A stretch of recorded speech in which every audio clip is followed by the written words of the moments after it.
ফারুক হাসান, আমার মনে হয় যে এই আলোচনাটা অন্য আরেক সময় করা যাবে।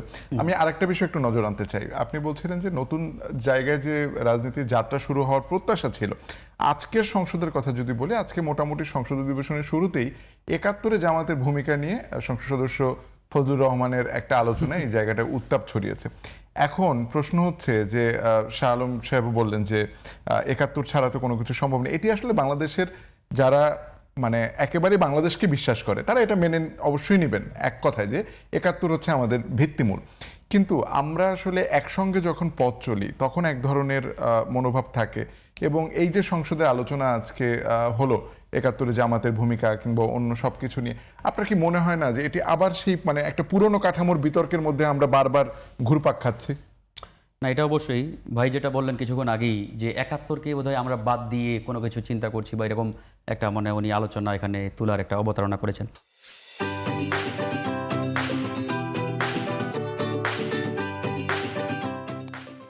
আসলে দেখেন, ৭১ আমাদের অস্তিত্ব, ৭১ আমাদের ফাউন্ডেশন, ৭১ আমাদের ভিত্তি। কেউ কোনোদিন বলে নাই যে ৭১-এর সাথে ২৪-১ প্যারালাল, কেউ কোনোদিন বলে নাই। ভাই ৭১ না হলে তো বাংলাদেশেই পাইতাম না। আজকে যে বাংলাদেশে আমি বেঁচে আছি, যে বাংলাদেশে আমি চলাফেরা করি, এই দেশটা তো আমাকে ৭১ দিয়েছে। সুতরাং ৭১-এর সাথে আমি যদি কোনো কিছু তুলনা করি তাহলে তো আমি এই দেশকেই বিশ্বাস করি না ভাই।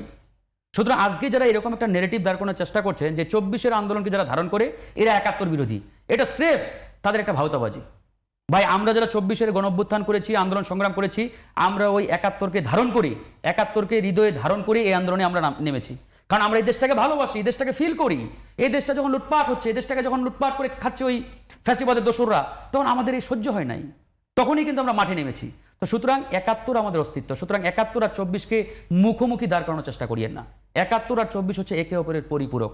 ওই ৭১-এর যে অপূর্ণতা আছে না, ওই অপূর্ণতাটার পরিপূর্ণতা দেওয়ার জন্য ২৪-এর গণঅভ্যুত্থান হয়েছে।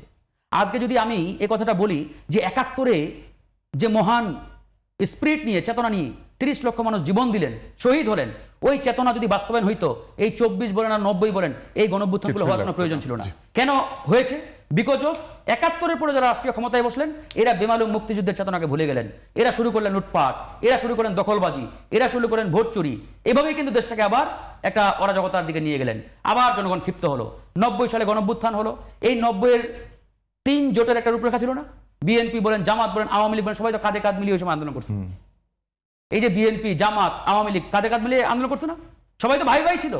বেগম খালেদা জিয়া বলেন, আর হাসিনা বলেন, আর ওই জামাতের মতিউর রহমান নিজামী বা গোলাম আজম সাহেব বলেন, ভাই ভাই কাঁধে কাঁধ মিলিয়ে আন্দোলন করেছেন। সবাই মিলে বসলেন, ফর্মুলা রেডি করি, আগামীর বাংলাদেশ কিভাবে আমরা বিনির্মাণ করব। তৈরি হলো ৩ জোটের রূপরেখা। ওই রূপরেখা যদি আজকে বাস্তবায়ন করতেন, এই ২৪ সালে এসে আমার ভাই বোনদের জীবন দিতে হতো না। আপনারা তো প্রতারণা করেছেন ওই ৯০-এর পরে ক্ষমতায় আইসা। ওই ৯০-এর পরে এসে ক্ষমতায় আসলেন, বেমালুম ভুলে গেলেন যে ৯০ সালে এত মানুষ জীবন দিলেন, তাদের রক্তের বিনিময়ে আজকে এই বাংলাদেশ পেয়েছি, ফ্যাসিবাদ মুক্ত করেছি। নো, ভুলে গেলেন। এই ২৪ সালে এসে আবার জীবন দিতে হলো ভাই।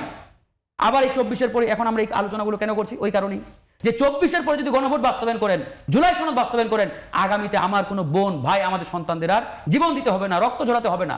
আপনারা বেমালুম ভুলে যাচ্ছেন। তার মানে আপনারা ৫ বছর পরে আবার রক্ত ঝরাবেন, আবার মানুষ মারবেন, আবার খুন করবেন। আমরা তো আর এই খুনের রাজনীতি দেখতে চাই না। আমরা একবার ৩০ সেকেন্ডে শেষ করবো দুইটা তথ্য দিয়ে। এই যে জঙ্গি নাটক শুরু হয়েছে, আজকে দেখেন সরকারের প্রভাবশালী ২ জন ব্যক্তির ২ রকম স্টেটমেন্ট। আমাদের মাননীয় স্বরাষ্ট্রমন্ত্রী বললেন বাংলাদেশে জঙ্গিবাদের কোনো অস্তিত্ব নেই, জঙ্গি ফঙ্গি বলে কিছু নেই। একবার স্পষ্ট, ক্লিয়ার কাট, জাতীয় গণমাধ্যমগুলো আসছে। একই সাথে আরেক অনুষ্ঠানে প্রধানমন্ত্রীর নিয়োগকৃত অ্যাডভাইজার ডাক্তার জাহিদুর রহমান সাহেব তিনি বললেন বাংলাদেশে জঙ্গি আছে। দেখেন সরকারের প্রভাবশালী ২ জন ব্যক্তি ২ রকম বক্তব্য। এখন আমি মাননীয় প্রধানমন্ত্রী আপনার কাছে আবেদন জানাই, আপনি বিষয়টা ক্লিয়ার করেন।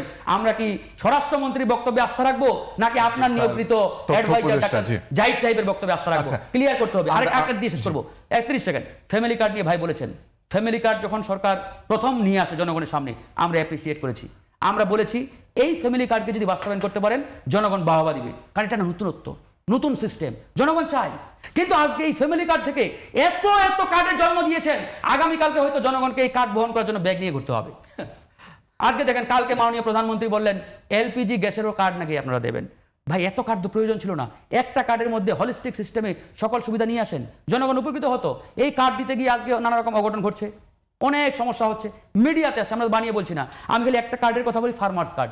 আমি কৃষকের সন্তান, আমার বাবা কৃষক, আমি জানি কৃষকের কষ্ট কোথায়। আজকে আপনারা ফার্মার্স কার্ড দিলেন, এই ফার্মার্স কার্ডের বিনিময়ে একজন কৃষক মাসে 290 টাকা পাবে। অথচ আমার কৃষক ভাইরা বলে আমরা কার্ড মার্ট চাই না, আমরা কি চাই? আমরা খোলা বাজারে সার চাই। আজকে আপনি কৃষকের সন্তান হলে আপনি বুঝবেন, গ্রামে গঞ্জে যান, কৃষকরা হাহাকার করছে, সার পাচ্ছে না, আর সার না পাওয়ার কারণে তারা ফসল উৎপাদন করতে পারছে না। জি ফারুক হাসান, কৃষকরা তো এটা চাই ভাই। আমরা কিন্তু আপনি জনগণের অগ্রাধিকার বুঝেন না।